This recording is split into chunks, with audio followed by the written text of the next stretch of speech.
5, it says, I just got a couple things for y'all. Want to invite some folk into the room. Come on into the room.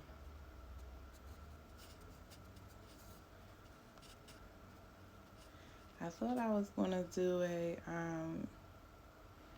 affirmation creation, but as I was looking for the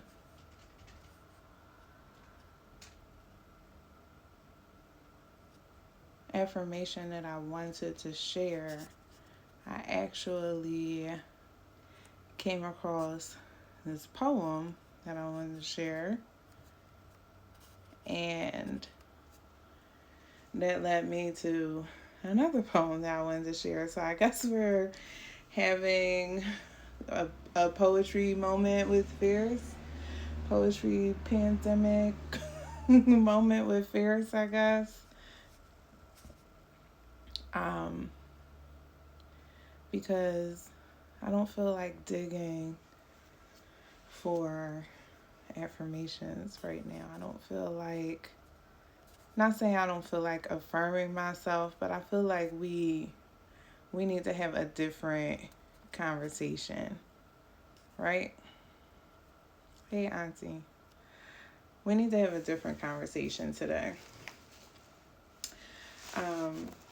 I know it's affirmation April. I know I owe y'all some affirmations. It's fine.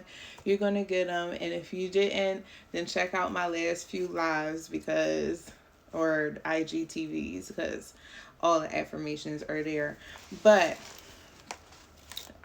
so I was flipping through this book. And I mean, at this point, we all know what's happening. It's just time for some self-care. I'm going to come up with some self-care tips for us, like surviving a racial pandemic or, whatever. But we in the thick of it. So we all just learning as we moving along. So it's no secret what's happening. Derek Chauvin was found guilty yesterday. And then as we're getting the news of the Derek Chauvin verdict, here comes the news of another black person being killed at the hands of police. So I don't want to get on a soapbox on here. I just want to offer like a space for healing here. But if you want to hear me on my soapbox, I did an episode of the Queen Network just a few moments ago, dropped on the YouTube. Link is in my bio. Okay, so I do want to share these poems. I have 2 poems, and I feel like I rarely share poetry here, but I was looking for an affirmation to share, my affirmation of existence, and I'll share that in another time. I may actually have it on here somewhere, but I just never did it for affirmation creation. And I came across this poem actually that I wrote in 2018 that is just very relevant to what we're all experiencing right now. And then that'll fast forward to a poem that I wrote just a few weeks ago. Hey, Tony. Hope you are doing well. So, peep this. I wrote this looks like July 9th, 2018. Us versus them versus we versus me. You think we forgot. You think the wool over our eyes irritates our sight, but it is sheer to us. It is clear to me we are not blind to it, nor ignorant of your devices. We just survive the best way we know how. And just because we don't talk about it doesn't mean we forgot. You think I forgot. You think the wool is over my eyes, but it is sheer to me.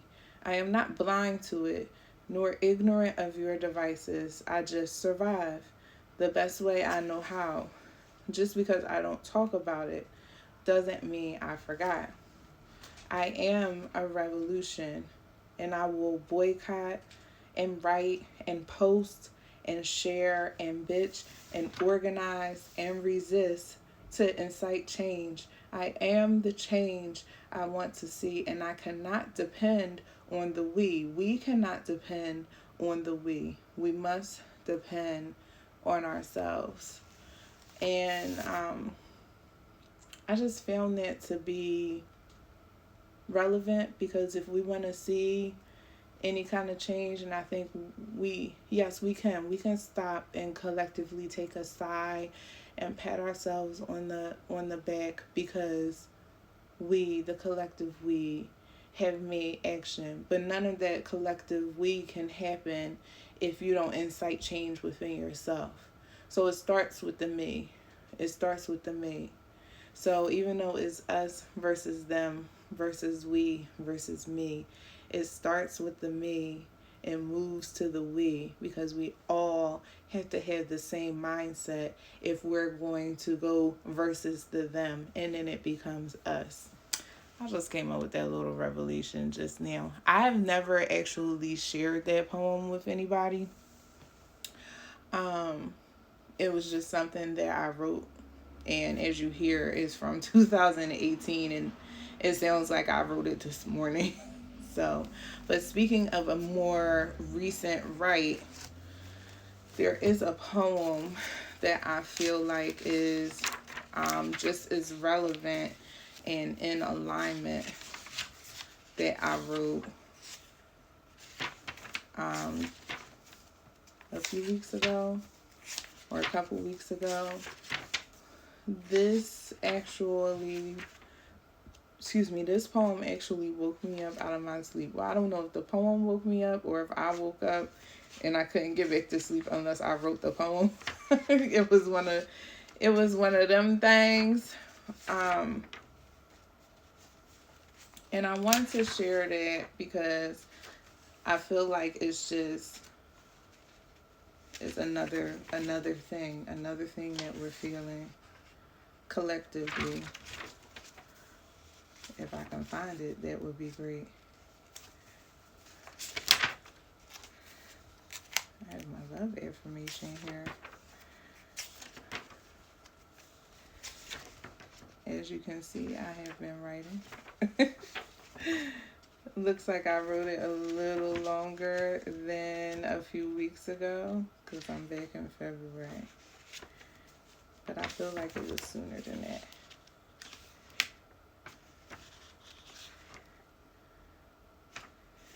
Alright. Maybe I'm not supposed to share that poem now. I feel like I am, though, because it is in alignment with the poem that I just read, that I had never read before.